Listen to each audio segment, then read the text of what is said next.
नमस्कार दोस्तों, मैं हूं गौरव। चलिए देखते हैं दिल्ली की आज की सभी ताज़ा और बड़ी खबरें। रोजाना दिल्ली की बड़ी खबरों के लिए चैनल को सब्सक्राइब जरूर करें और इस वीडियो को लाइक जरूर करें, क्योंकि आपके लिए वीडियो बनाने में काफ़ी मेहनत करनी पड़ती है।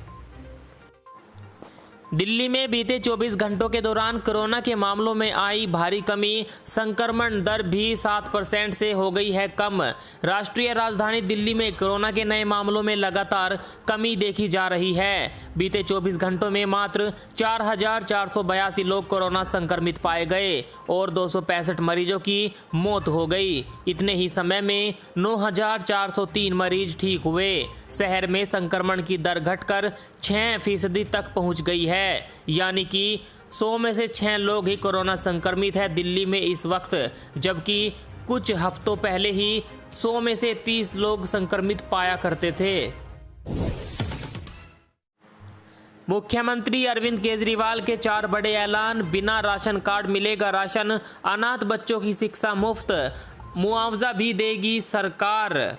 दिल्ली के मुख्यमंत्री अरविंद केजरीवाल ने कोविड पीड़ितों के लिए बड़े ऐलान किए हैं। उन्होंने कहा है कि दिल्ली में जिन्हें ज़रूरत है लेकिन उनके पास राशन कार्ड नहीं है, तो भी उन लोगों को सरकार फ्री में राशन देगी। हर ज़रूरतमंद को महीने में 10 किलो राशन मिलेगा। वहीं ऐसे बच्चे जिनके माता पिता दोनों की मृत्यु कोरोना के चलते हो गई, उनकी शिक्षा दिल्ली सरकार फ्री में करवाएगी। वहीं जिनके घर में कमाने वाला एकमात्र शख्स कोरोना के चलते नहीं रहा, उन्हें भी पेंशन दी जाएगी। केजरीवाल ने कहा कि कोरोना की इस महामारी के दौरान आम आदमी को चारों तरफ से मार पड़ रही है। कोरोना की वजह से लॉकडाउन लगा है और लॉकडाउन की वजह से रोजगार ठप पड़े हैं। कई लोग ऐसे हैं जिनके घरों में खाने पीने की भी दिक्कत होती है। केजरीवाल ने कहा कि कई ऐसे बच्चे हैं जिन्हें मैं जानता हूं, कोरोना में उनके माँ बाप चले गए। कई बुजुर्ग ऐसे हैं जिनके कमाने वाले बच्चे चले गए। बीते कुछ दिनों से हम लोग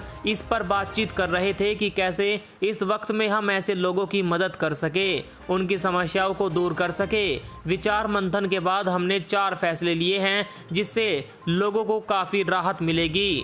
पहला फैसला, दिल्ली में सभी को मुफ्त राशन मिलेगा, भले ही उनके पास राशन कार्ड क्यों ना हो। दूसरा फैसला, जिनकी कोरोना से मौत हो गई है उनके परिवार वालों को 50-50 हज़ार रुपये का मुआवजा मिलेगा। तीसरा फैसला, ऐसे बच्चे जिनके माँ बाप गुजर गए हो उनकी सरकार परवरिश करेगी और मुफ्त में उनको शिक्षा देगी। अरविंद केजरीवाल ने कहा, बच्चों पर है कोरोना, सिंगापुर से आया नया वायरस है, बहुत खतरनाक। बच्चों पर मंडराते खतरे को देखते हुए मुख्यमंत्री अरविंद केजरीवाल ने ट्वीट किया।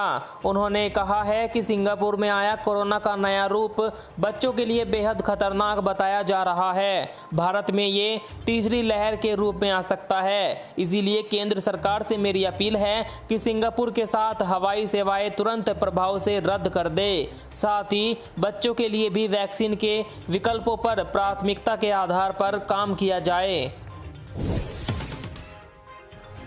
प्रधानमंत्री नरेंद्र मोदी ने कहा, कोरोना के कम होते आंकड़ों के बीच हमें ज़्यादा सतर्क रहने की है ज़रूरत।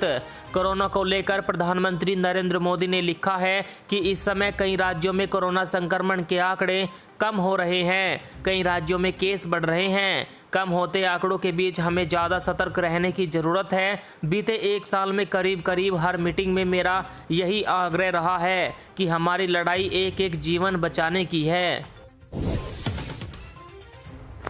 कोवैक्सीन बनाने वाली कंपनी के मालिक पूनावाला ने कहा, इतनी बड़ी आबादी का 2-3 महीने में वैक्सीनेशन करना मुमकिन नहीं है। देश में कोरोना के मामलों में बढ़ोतरी की वजह से वैक्सीन की मांग भी बढ़ने लगी है। कई राज्य सरकारें वैक्सीन की कमी को लेकर सवाल उठा रही है। इसी बीच सीरम इंस्टीट्यूट ऑफ इंडिया, जो कि कोरोना की वैक्सीन बनाती है, उनके CEO आदर पूनावाला ने एक बयान जारी करते हुए कहा कि हम दुनिया की 2 सबसे बड़ी आबादी वाले देशों में से है। इतनी बड़ी जनसंख्या का टीकाकरण 2-3 महीनों में किसी भी कीमत पर नहीं किया जा सकता। पूरी दुनिया के लोगों को टीका लगाने में कम से कम 2-3 साल का वक्त लग जाएगा। देश में 2 से 18 साल के बीच के बच्चों के लिए कोवैक्सीन का ट्रायल 10 से 12 दिनों में हो जाएगा शुरू। नीति आयोग के सदस्य डॉक्टर वीके पॉल ने कहा कि देश में 10-12 दिन के अंदर 2 से 18 साल के बीच के जो बच्चे हैं उनके लिए कोवैक्सीन का ट्रायल शुरू होगा।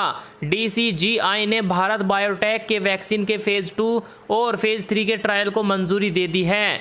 आपको बता दें, भारत में दूसरी लहर तो कमजोर पड़ रही है, लेकिन तीसरी लहर आने की संभावना है। तीसरी लहर में बताया जा रहा है कि बच्चों को सबसे ज्यादा खतरा होगा। बच्चों के लिए अभी कोई वैक्सीन नहीं है, इसीलिए सरकार बच्चों के लिए वैक्सीन बनाने पर जोर देने लगी है। 10-12 दिन में बच्चों के ऊपर ट्रायल किया जाएगा, उसमें पता चलेगा कि कौन सी वैक्सीन बच्चों के लिए सही रहेगी। ब्लैक फंगस बीमारी पर मानव अधिकार आयोग हुआ सख्त, सरकार से पूछे 6 सवाल। जी हां, देश में लगातार बढ़ रहे ब्लैक फंगस के केस पर भारतीय मानव अधिकार आयोग सख्त हो गया है। मानव अधिकार आयोग ने सरकार से सवाल पूछे हैं। उन्होंने सरकार से पूछा है कि 9 मई से 18 मई तक इलाज के अभाव में मरने वाले मरीजों की कितनी संख्या है ये बताए। दवाइयों की उपलब्धता के लिए क्या प्रयास किए गए हैं ये भी बताए। कालाबाजारी के कितने आरोपियों पर किन धाराओं में कार्रवाई हुई ये भी बताए। कालाबाजारी रोकने के लिए क्या प्रयास किए जा रहे हैं। अस्पतालों में मरीजों के लिए बेड की उपलब्धता कितनी है। तीसरी लहर के लिए क्या व्यवस्थाएं की जा रही है। ये सभी सरकार से सवाल पूछे गए मानव अधिकार आयोग के द्वारा। कोरोना वायरस नहीं बल्कि कमजोर इम्यून सिस्टम वालों को शिकार बना रहा है ब्लैक फंगस। जा रही हैं लोगों की आंखों की रोशनी।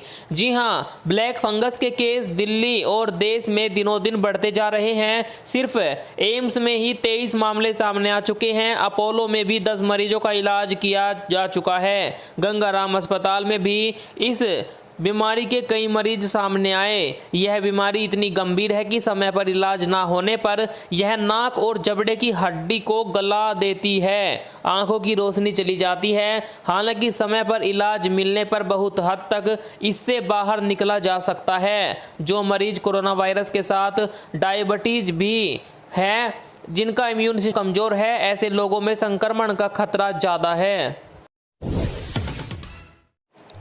दिल्ली में राशन बंटवारे पर संकट, कोरोना के डर से 42 कोटेदारों का इस्तीफा, 30,000 लोग होंगे प्रभावित। दिल्ली में कोरोना संकट से उबरने के लिए लॉकडाउन लगातार बढ़ाया जा रहा है। लॉकडाउन में राशन की दुकानों पर अनाज बांटने की मुहिम को तेज करते हुए केंद्र सरकार ने राशन की दुकानों को महीने के सभी दिन और रात खोलने के निर्देश भले दे दिए हो, लेकिन इस मुहिम को दिल्ली में तगड़ा झटका लगा है। राजधानी दिल्ली के सर्कल के 63, सीमापुरी के 42 कोटेधारकों ने सामूहिक रूप से इस्तीफा दे दिया है। इनकी ओर से संचालित राशन की दुकानों से करीब 30,000 लोग राशन ले रहे थे। अब केंद्र और दिल्ली सरकार का वितरण के लिए रखा हुआ राशन डंप पड़ा हुआ है। आपको बता दें, राशन कार्ड डीलर संघ के सचिव विनोद पाल ने कहा कि मैं घर में अकेला कमाने वाला हूं। जब तक कोरोना काल है तब तक मैनुअल राशन वितरण की छूट दे दी जाए। राशन बांटने वालों ने कहा है कि हमारी जान को खतरा है, इतने लोग रोज आएंगे तो हमें भी कोरोना वायरस हो सकता है, इसीलिए हम राशन नहीं बांटेंगे और हम इस्तीफा दे रहे हैं। सितंबर के बाद दिल्ली को मिली इतनी साफ हवा। तेज हवाओं और हल्की बूंदाबांदी ने दिल्ली के लोगों को प्रदूषण से अच्छी खासी राहत दी है। यहां तक कि पिछले साल सितंबर महीने के बाद अब कहीं जाकर दिल्ली की हवा इतनी साफ सुथरी हुई है। केंद्रीय प्रदूषण नियंत्रण बोर्ड के मुताबिक दिन का औसत वायु गुणवत्ता सूचकांक 93 अंक पर रहा। इस स्तर की हवा को संतोषजनक श्रेणी में रखा जाता है। दिल्ली के लोगों के लिए वर्ष 2020 के 5 महीने खासे साफ सुथरे रहे थे। मार्च, अप्रैल, मई, जून, जुलाई, अगस्त। आपको बता दें, इन दिनों में यहाँ लॉकडाउन था, इसीलिए काफ़ी हवा साफ हो गई थी। अब फिर से पिछले साल के बाद इस महीने में सबसे साफ सुथरी हवा मिली है दिल्ली को।